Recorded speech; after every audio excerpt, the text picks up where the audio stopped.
But wait a minute, Mr. Prime Minister, they tell me.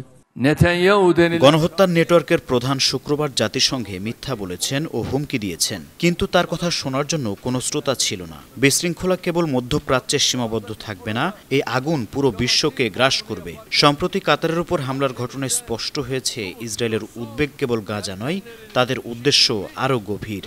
ইসরায়েলের প্রধানমন্ত্রী Benjamin নেতানিয়াহুর কূটকৌশল সম্পর্কে ঠিক এভাবেই খোঁচা দিয়েছেন তুরস্কের প্রেসিডেন্ট রিসেপ তাইয়েপ এরদোয়ান। তিনি নেতানিয়াহুকে উদ্দেশ্য করে বলেন, এই দানবকে অবশ্যই থামাতে হবে।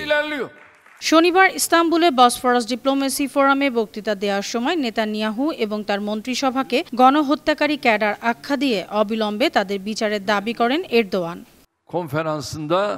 সম্প্রতি নিউ ইয়র্কে জাতিসংঘের সাধারণ পরিষদে ইসরায়েলি প্রধানমন্ত্রীর ভাষণের কথা উল্লেখ করে তুর্কির রাষ্ট্রপতি বলেন, গণহত্যার নেটওয়ার্কের প্রধান গতকাল জাতিসংঘে মিথ্যা বলেছেন ও হুমকি দিয়েছেন, কিন্তু তার কথা শোনার জন্য কোনো শ্রোতা ছিল না। এটি নেতানিয়াহুর প্রতি আন্তর্জাতিক সম্প্রদায়ের অসন্তুষ্টি ও নিন্দার প্রতিফলন। এরদোয়ান গাজায় মানবিক সহায়তা পৌঁছে দেওয়ার প্রসঙ্গ তুলে বলেন, সমুদ নৌবহর ভূমধ্যসাগর পেরিয়ে গাজার দিকে এগিয়ে যাচ্ছে, যেখানে বিভিন্ন দেশের স্বেচ্ছাসেবকরা মানবিক সহায়তা পৌঁছে দিচ্ছেন। আমরা তাদেরকে সমর্থন ও শুভেচ্ছা জানাই। ফিলিস্তিনিকে স্বীকৃতি প্রসঙ্গ উল্লেখ করে তিনি বলেন,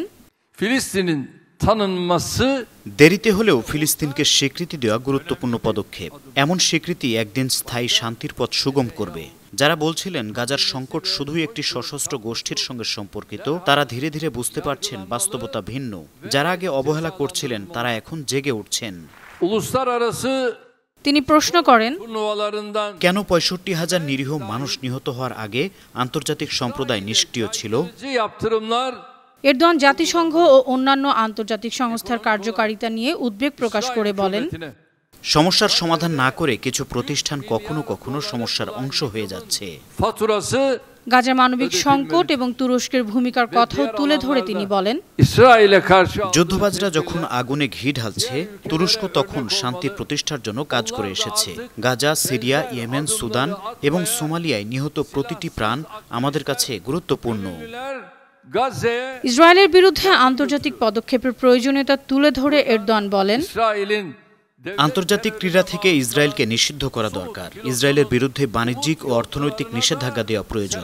এছাড়া বিধ্বস্ত গাজার পুনর্গঠনের জন্য $100 বিলিয়ন ক্ষতিপূরণ প্রয়োজন। তুরস্ক এসব উদ্যোগ নিয়ে উদাহরণ স্থাপন করবে।